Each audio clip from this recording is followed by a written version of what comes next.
Let's learn. Okay, so on Testament base. So we spoke about Acher, and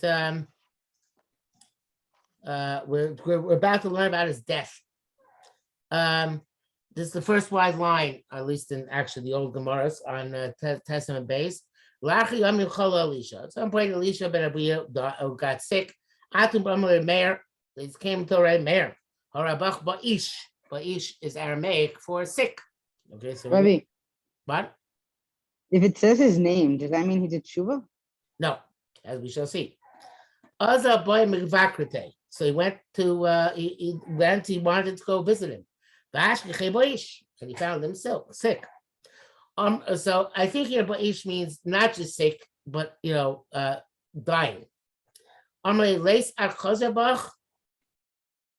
Will you not do tshuva at this point? So he said to him, if I do tshuva, I'm going to be accepted. So he said to him, Amalei, below King Siv, does it not say, Tashev Enosh Adaka, to a person should return, Enosh is a human being, should do tshuva Adaka until he's quashed. And where we learn quashing here is Adikducha Shel Nefesh. Is that a pasuk in Brachos? What? Is that a pasuk in Brachos? Is that a pasuk in Brachos? I don't remember. I think it's by the Melech. Maybe. Oh no. It was talking about there's a different who pasuk. had more covet. Yeah, that's the same pasuk. ETS Dako. That's a different pasuk. It's the same word though, right? So Bosa show at that time, Bach Elisha ben Niftar Umes. Elisha cried and he died. Now, V'niftar literally means he left and died. Now, he was crying at the time he died. The question is, why was he crying? Was he crying because of tshuva, or was he crying because, it was just, he was dying? And it's, of course, there's no way of knowing, right? So Meir says, Meir Sameach Bilibo. Meir was happy in his heart. Omar said, I think Shemitok Tshuva Niftar Rebbe. I think that my Rebbe died doing tshuva. It was that, yes, when he cried, that was a glimmering, the start of tshuva. Okay. Niftar, min the kavrune. Once they buried him, Yorda Eish Min Shamayim. Fire came down from heaven with sorrowful as kibro and started burning up Acher's grave. So his grave was burning. Okay, so they came to Meir. The Rabbi Ayakim, your Rebbe's kever is burning. Nafak by Mevarkate. So he went to go visit the grave. He found it burning. What do you say? What do you say? Now, in the Bavli, it says that the grave burnt until Rabbi Meir died. Okay, when Meir died, it stopped burning. But I think it was in the Bavli.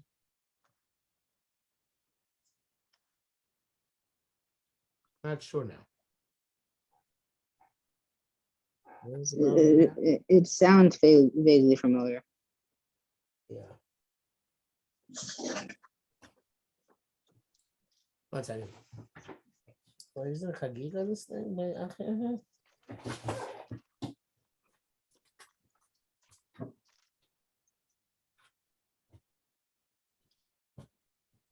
Where is it in the Bavli?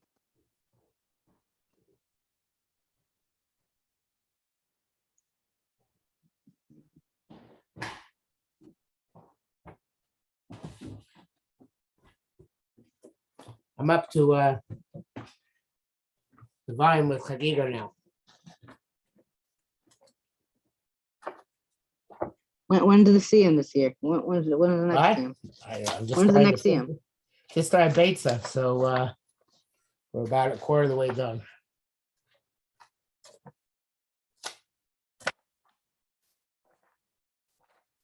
I think this has idea. No.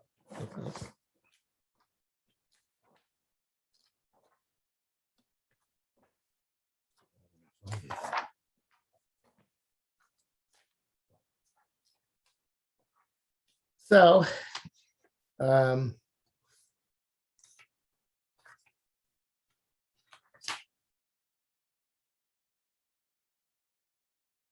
no, I knew there was I was suspect I got wrong. And yeah, the smoke. Once he died, the smoke came. Right, according to you, Bavli, once that mayor died, that's when it started burning, and then in fact the mayor said, "Must I almost when am I going to die? And I'm going to cause the fire to come out of Acher's grave." So according to the Bavli, the fire only started when my mayor died. According to Yerushalmi, the fire started while mayor was still alive. Okay, so what it says here, what the mayor did, obviously according to Yerushalmi, he didn't do this because I'm sorry, what it says in Yerushalmi, the mayor did. Obviously, according to Bavli, he didn't do this. According to Bavli, Rabbi Yochanan was the one who stopped the fire. Yeah, when he died. What? When he died. When Rabbi Yochanan next died, tomorrow. Right? Yeah. Next tomorrow. Okay. So what do you do according to Yerushalmi? Nasav, he took lost my place. Nasav Guse, he took his cloak, his garment, with parsley loving, and he stretched it out on Acher's grave. Amar, and he said, "Lini halai love goymer." You should rest in this at night, etc. And it says the way he was learning dashing the pasuk, "Lini b'olam hazeh." You should be rest in this world. Shadom laila, which is like night. Ve'yeh baboker. And get up in the morning, boker, which is completely day. So while the Karmeda says, Nasab Gulse, Lokach Talisu Piras al Kever. He took his house and spread out the kever. Biyada Shaloya Cheza Eshmema Bigodov. He knew that his garment's not going on fire. Remember the fire yogi? Did I show you that movie? So yeah. So that he knew the fire would not hurt his garments. I said, I guess that's the chassid who went into the oven. It's a Gilgal. Yeah. So Amarlini Alayla, Kozman Shababi Meir Ba'olam Hazeh Yolim Gehenna. So as long as I'm alive, you're going to be in Gehenna. Once I'm dead, I'll take you out. Okay. So again, in the Bavli, Acher only gets to go to Gehenna when my mayor dies. And then Rabbi Yochanan takes him out. But in the Yerushalmi, he's in Gehenna as long as their mayor is alive, and their mayor takes him out after he dies. So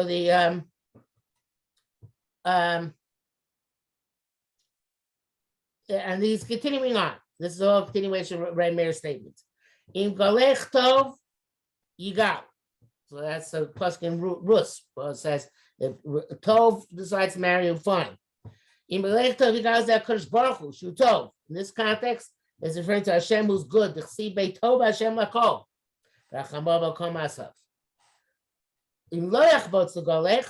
Hashem does not want to redeem you,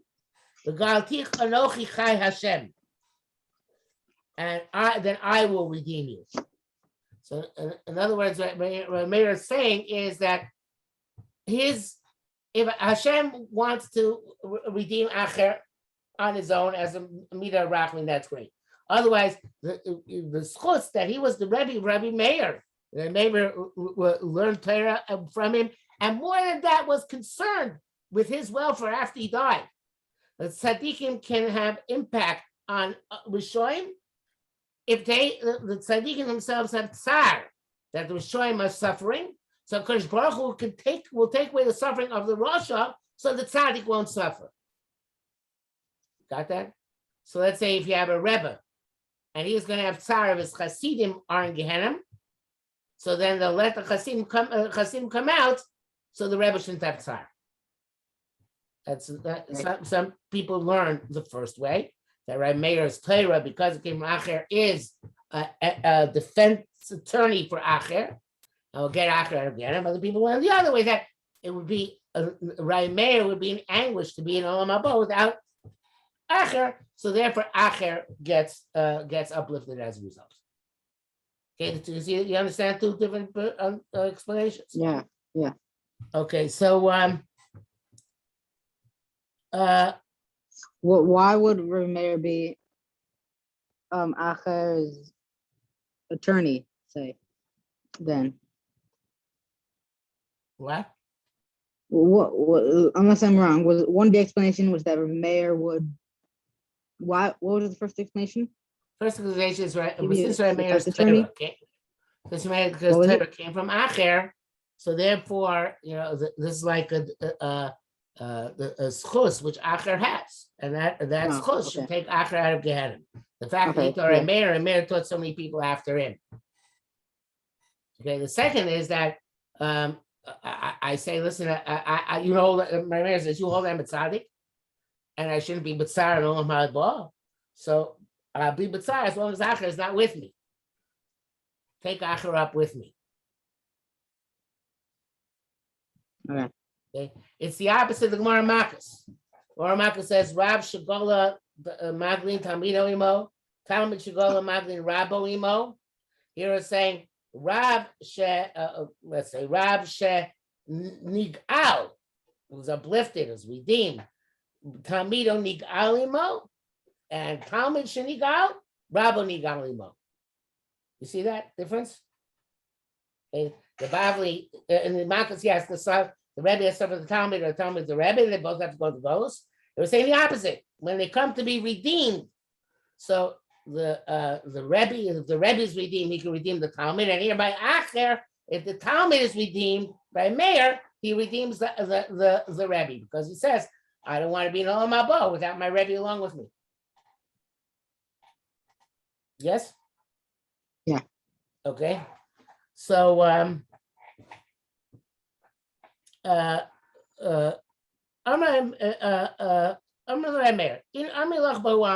they're going to send you when you get to the world to come, who do you want to visit? Lavuch, to your father, or Rabach, or to your Rebbe. So the question is, obviously you can visit vote both, so you're going to visit first. Amar Lon, so he said to him, Anna, here it says Mikrav, but actually the Shar Torah says it's a typo, it should be Mivkar. Mikrav means to come close, Mivkar means to come visit. So he changed it to the same letters, right? Just changes the base and resh at the end around. So Anna, I'm sorry, it's not the same one, no, the base goes earlier. It's changed a few letters. Anna Mivkar, Rebbe Kadmoy. First I'm going to go, Rebbe was Sarkin Labo, and then to my father. They said to Meir, do they listen to you to save Acher? Rashi says,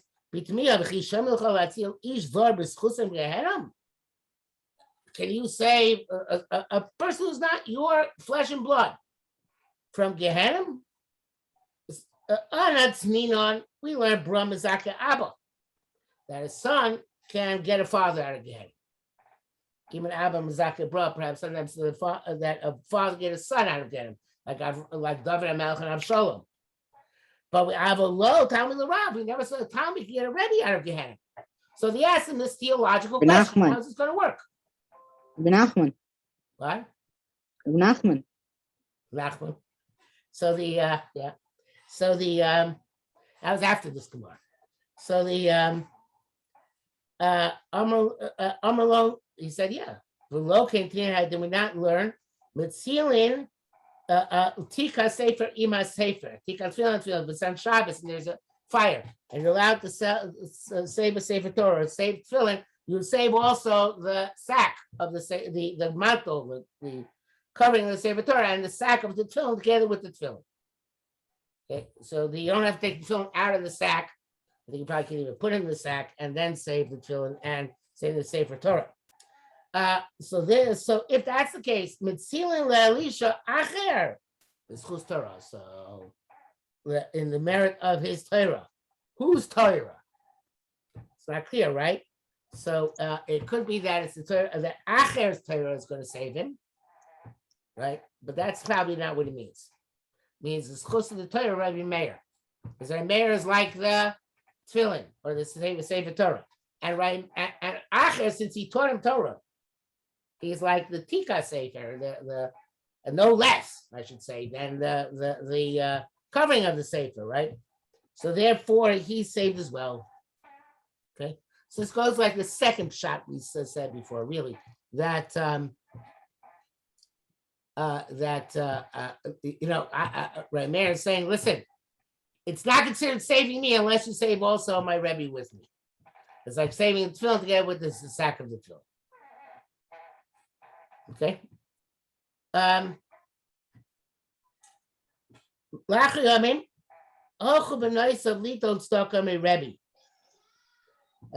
After some time elapsed, then the daughters of Acher came to get stucco from Rebbe. Evidently, Acher died poor, and his daughters had to go ask for stucco. Gaza Rebbe decreed. He said, no stucco for him, for that family. Ayelo Moshe Chesed. He should not be, nobody should draw to him kindness. But nobody should nobody should be kind, benevolent, be nice, gracious to his his orphans. Now this reminds me of the Gemara Ba'abasu. Gemara Ba'abasu says that when in the years of famine, Rebbe said that only Talmidei Chachamim can get the storehouses, which he from the food from the storehouses which he had. And then one of his Talmidim came in and whatever. Eventually, he fell off that position.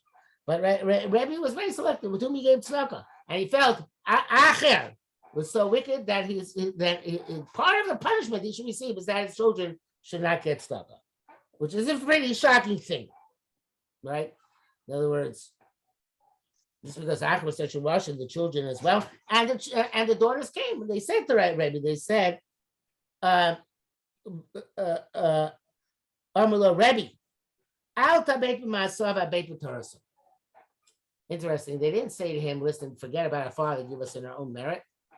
They say it's like keep it off aim. They stood for the father and said, "Listen, our father became very corrupt in what he did, but his Torah was always Torah, and he had immense amount, and he was taught Torah. So therefore, we should be able to get parnasa." Bacha Rebbe. So Rebbe cried. He realized he made a mistake. The Gaza she's parnasa when he decreed that they should get parnasa. Omar said, if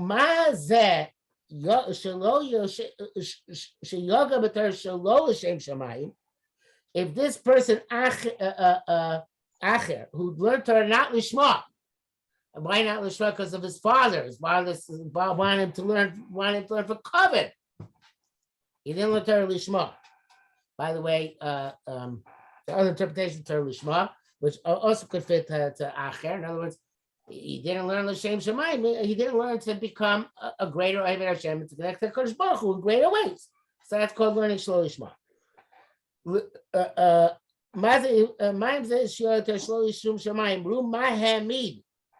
Look what a Talmud he has. Rabbi Meir is his Talmud. So or the two pshat in the last Korban Eidah. Ruma Hamid. First pshat is Klomar Shemid Rabbi Meir. Shalim Mitar Chol Yisrael. He was the Rebbe and Meir who taught Torah to everybody. Inami, or else Abnaisav Kamar. Acher, he's saying that on the daughters of Acher, right? Yuchachmanios, that they were obviously very smart. Rabbi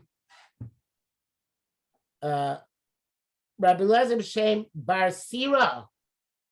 Rabbi Lezer said the name of Bar Sira. Now Bar Sira is called in the Bavli and Sira, same guy. And he wrote one of the... That's one of the... Apocrypha, the Sfarim Chisonim. Yeah. But Chazal quote it all the time. Chazal say it has some silliness in it, but it has a lot of good stuff.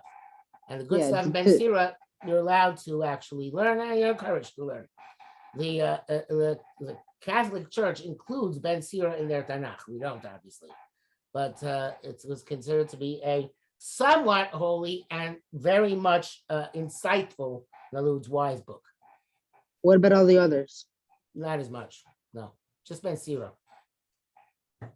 So, but Lezer Shem Barsira said, "Pliya mimcha tapa yuramana, pliya mimcha mateda." That which is astounding to you, how are you going to know it? In other words, every person has their own level, which they should strive for, and that which is above your level, you're never going to understand anyway. So why bother, right? Amuka Mishol, that which is deeper than the depths of literally hell. Matachkor, why would you analyze that? But Mashar Shesa his Boneh, whatever you are granted permission to look at, analyze that. There's plenty of that. Ein lecha inyan b'nistaros. You have no business going and looking at things which are hidden, which are above and beyond your capacity. Then why does the Gemara and Brachos give the recipe to look at mazikin? The Gemara says not to. No, it says it's dangerous and it tells you how to protect yourself. It says it's dangerous. First of all, it's not talking about the same thing.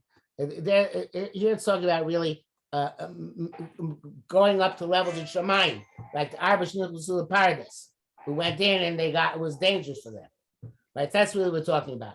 Don't, like Rabbi Ari Kaplan writes his book, don't try these meditation exercises unless you're at a very high level.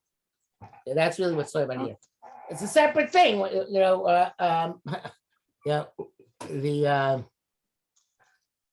you just ask me about? I was asking about mazikin and brachas. Oh, mazikin, it's not the same thing. It's not going up to a spiritual level. It's seeing magic. So it wouldn't be, it's also held in as a negative, but not in the same way. And certainly not as dangerous spiritually. It's dangerous physically. The guy who looked at the mazikin, he got permanently damaged. But it's more. No, the Rabbanan, he went for the Rabbanan help. Yeah. But the Gemara starts by saying, if Hashem gave us permission to see, certainly we don't have permission to see the mazikin. And then it goes on to say how to see the mazikin. Right. Well, a lot of times does that. It says, you really shouldn't be looking at this, but if you're going to look at it, this is the way to look at it. Okay. So, Mashur Shesa, he's Bonain, and Chayinim Benistaros. Rav Amar Tialam Lasivtse Sheker. The lips of falsehood should be sealed. Yischarshon, Yisparchon, Yishtakchon. So he says Tialam means that they should be silenced, they should be pounded. In other words, they should be pounded into smithereens. Yishtatkun, they should be silenced. Yischarshan, and they should be not heard. Like it says, by Yomer Hashem Elad Misam Peh v'Gomer. I skipped something. Yischarshan is become it means deaf, but it means usually deaf, but here I think it means mute. Well, maybe not. Who made a mouth for people? So that is in other words, if you actually this applies. That was talking about Moshe Rabbeinu. Stop it. Sorry, I keep some annoying thing. Somebody keeps on texting me. Okay, so it says, Misa. So look at the Karmeya. Yischarshin, Kloma Telam Kol Shol Shoshanos Eluk Nemasik. Telam has these three meanings. Misam Pel Adam, or Misam Ilaim or Cheresh. This is all Moshe Rabbeinu Yosem. The Ilaim Yosem Micheresh. V'stam Ilaim Gam Hu Cheresh.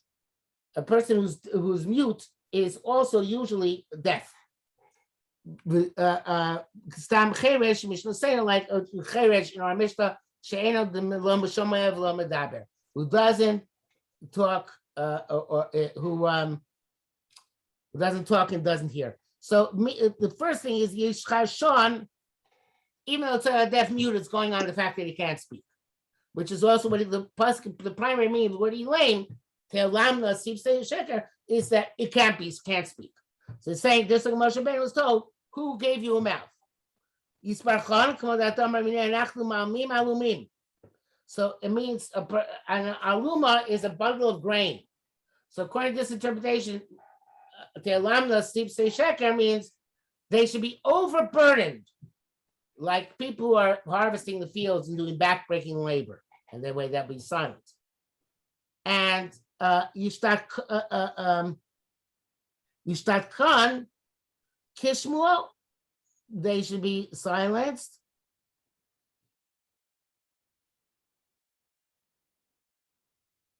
No, I made a mistake. Oh, like Shmuel. Wait, like I made a mistake.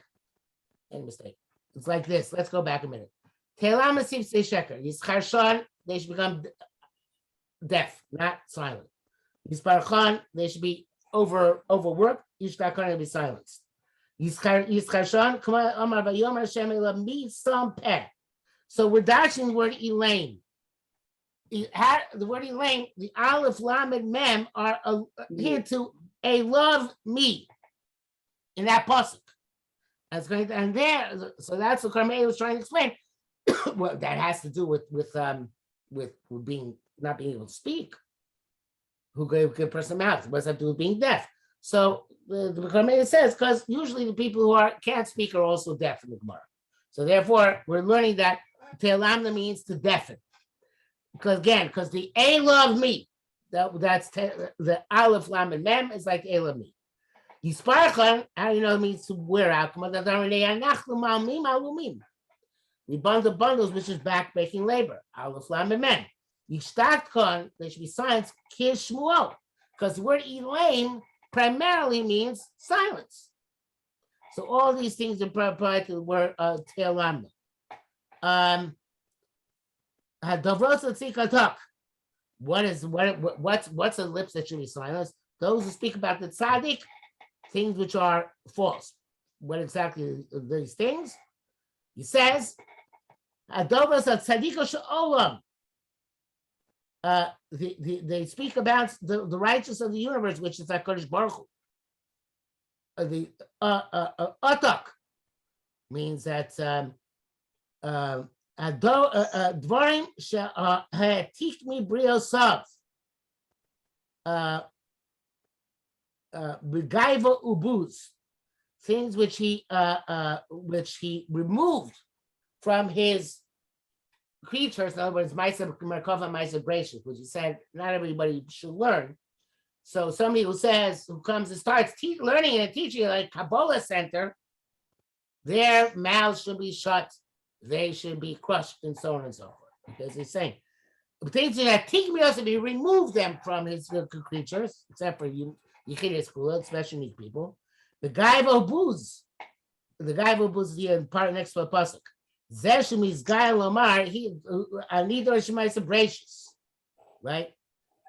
I'm going to go and I'm going to dash Shemaisa Bracious. Savar